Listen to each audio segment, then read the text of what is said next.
আসসালামু আলাইকুম রহমতুল্লাহ। আজ আমরা জানব মহানবী সাল্লাল্লাহু আলাইহি সাল্লাম যেসব শব্দ ও বাক্য অপছন্দ করতেন। মহানবী সাল্লাল্লাহু আলাইহি সাল্লাম যেসব শব্দ ও বাক্য পছন্দ করতেন না তার অন্যতম হচ্ছে খাবুসাত নাফসি, অর্থাৎ আমার চরিত্র নোংরা হয়ে গেছে। এর পরিবর্তে তিনি লাকিসাত নাফসি বলার উপদেশ দিয়েছেন। উভয় বাক্যের অর্থ কাছাকাছি, আর তা হচ্ছে অভ্যাস ও চরিত্র নষ্ট হয়ে গেছে। নবীজি সাল্লাল্লাহু আলাইহি সাল্লাম খাবুসা শব্দটি প্রয়োগ করা অপছন্দ করেছেন, কারণ তা কদর্যতা ও নোংরামির মাত্রাতিরিক্ত অর্থ প্রকাশ করে। মহানবী সাল্লাল্লাহু আলাইহি সাল্লাম আঙ্গুর ফলকে কারাম বলতেও নিষেধ করেছেন, কারণ কারাম হচ্ছে মুমিনের গুণ। মহানবী সাল্লাল্লাহু আলাইহি সাল্লাম কাউকে এমন কথা বলতে নিষেধ করেছেন যে মানুষ ধ্বংস হয়ে গেছে। নবীজি সাল্লাল্লাহু আলাইহি ওয়াসাল্লাম বলেন, যে ব্যক্তি এরূপ বলে মূলত সে যেন লোকদের ধ্বংস করে দিল। এমনি লোকেরা নষ্ট হয়ে গেছে, জামানা খারাপ হয়ে গেছে বলাও অপছন্দনীয়। রাসূল সাল্লাল্লাহু আলাইহি ওয়াসাল্লাম তারকার প্রভাবে বৃষ্টি প্রাপ্ত হয়েছে বলতেও নিষেধ করেছেন। মহানবী সাল্লাল্লাহু আলাইহি ওয়াসাল্লাম আল্লাহ যা চান এবং তুমি যা চাও বলতেও নিষেধ করেছেন, কেননা এতে এবং শব্দের মাধ্যমে বান্দা ও আল্লাহর ইচ্ছাকে সমান করে দেওয়া হয়। তাই এবং শব্দ পরিহার করে অতঃপর শব্দটি প্রয়োগ করতে হবে, অর্থাৎ এভাবে বলতে হবে যে আল্লাহ যা চান অতঃপর সে যা চায়। রাসূল সাল্লাল্লাহু আলাইহি ওয়াসাল্লাম আল্লাহ ছাড়া অন্যের নামে শপথ করতে নিষেধ করেছেন।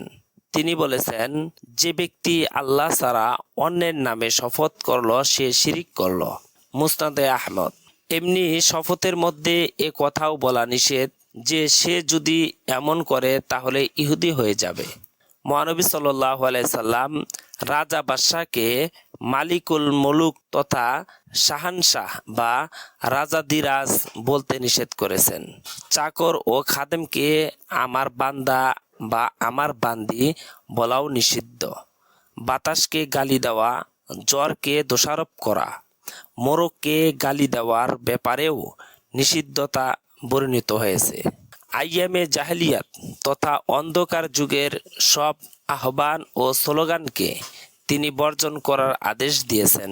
মুসলিমদের গোত্র, বংশ ও জাতীয়তাবাদীদের দিকে আহ্বান করতে এবং এর ভিত্তিতে বিভক্ত হতে নিষেধ করেছেন। তিনি বেশিরভাগ মুসলমানের কাছে পরিচিত এশা সালাতের নাম বর্জন করে আতামাহ রাখাকে অপছন্দ করেছেন। গ্রাম্য লোকেরা সে সময় এশার সালাতকে আতামার সালাত বলতো, কিন্তু বেশিরভাগ মুসলমান তখন এশার সালাত বলতো। তাই রাসূল সাল্লাল্লাহু আলাইহি সাল্লাম গ্রাম্য লোকদের অভ্যাস মোতাবেক এশার সালাতের নাম বর্জন করে আতামার সালাত বলা অপছন্দ করেছেন। এমনি কোনো মুসলমানকে গালি দেওয়া, তিনজন একসাথে থাকলে একজনকে বাদ দিয়ে দুজন মিলে গোপনীয় আলাপ করা এবং নারীকে তার স্বামীর কাছে অন্য নারীর সৌন্দর্য বর্ণনা করতে নিষেধ করেছেন।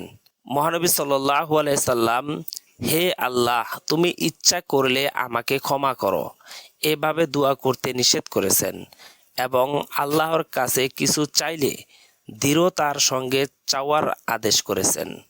তিনি বেশি বেশি শপথ করা, আল্লাহর চেহারার উসিলায় কিছু চাওয়া থেকে নিষেধ করেছেন। রাসূল সাল্লাল্লাহু আলাইহি সাল্লাম মদিনাকে ইয়া শরীক বলতে নিষেধ করেছেন। রাসূল সাল্লাল্লাহু আলাইহি সাল্লাম বিনা প্রয়োজনে কোনো লোককে এ কথা জিজ্ঞেস করতে নিষেধ করেছেন যে কেন সে তার স্ত্রীকে প্রহার করেছে, তবে প্রয়োজনবশত জিজ্ঞাসা করা যেতে পারে।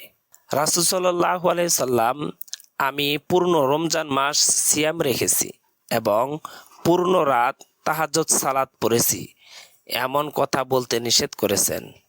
যেসব বিষয় ইঙ্গিতের মাধ্যমে বলা উচিত তা সুস্পষ্ট করে এবং খোলাখুলিভাবে বলা নবীজি সাল্লাল্লাহু আলাইহি সাল্লাম এর অপছন্দনীয় কথাবার্তার অন্তর্ভুক্ত। রাসূল সাল্লাল্লাহু আলাইহি সাল্লাম এমন কথা বলতে নিষেধ করেছেন যে, ওই আল্লাহর শপথ যার সিলমোহর আমার মুখের উপর আছে, কেননা কাফেরের মুখের উপরও আছে আল্লাহর সিলমোহর।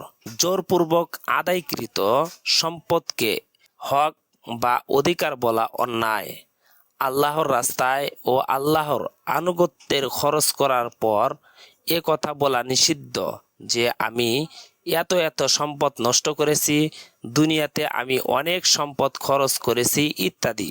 ইজতেহাদি মাসালায় গবেষণা লব্ধ ইসলামী বিধানের ক্ষেত্রে মুফতির জন্য এ কথা বলা নিষিদ্ধ যে আল্লাহ এটাকে হালাল করেছেন অথবা আল্লাহ এটাকে হারাম করেছেন। কোরআন ও সুন্নাহর কোনো দলিলকে মাজাজ রূপকার্থবোধক বলা ঠিক নয়। এভাবে দার্শনিকদের সন্দেহযুক্ত কথাকে অকাট্য যুক্তি বলা অযৌক্তিক। স্বামী স্ত্রীর মধ্যে যেসব কাজ, সহবাস বা অন্য বিষয় তা মানুষের মধ্যে বলে বেড়ানো নিষিদ্ধ, যেমনটি করে থাকে নির্বোধ ও নিম্ন শ্রেণীর লোকেরা। আমি, আমার, আমার কাছে ইত্যাদি শব্দ উচ্চারণ করা থেকে সতর্ক থাকা উচিত, কেননা এই তিনটি শব্দ বলার কারণেই ইবলিস, ফেরাউন ও কারুন ধ্বংস হয়েছে। ইবলিস বলেছিল, আমি তার আদম থেকে শ্রেষ্ঠ। তুমি আমাকে সৃষ্টি করেছো আগুন থেকে আর তাকে সৃষ্টি করেছো মাটি থেকে। সূরা আরাফ আয়াত নং 12। ফেরাউন বলেছিল, মিশরের রাজত্ব কি একমাত্র আমার নয়? সূরা জুখরুফ আয়াত নং 51। কারণ বলেছিল, এই ধন আমার নিজস্ব জ্ঞান গরিমা দ্বারা প্রাপ্ত হয়েছি। সূরা কাসাস আয়াত নং 78। মহান আল্লাহ তাআলা নবীজির এই সমস্ত অপছন্দনীয় কাজ থেকে আমাদেরকে বিরত রাখুক, আমিন। প্রিয় সম্মানিত দর্শক, আপনাদের যদি আমাদের ভিডিওগুলো ভালো লাগে অবশ্যই লাইক, কমেন্ট, শেয়ার করতে ভুলবেন না। চ্যানেলে নতুন হলে অবশ্যই সাবস্ক্রাইব করবেন। আসসালামু আলাইকুম ওয়া রাহমাতুল্লাহ।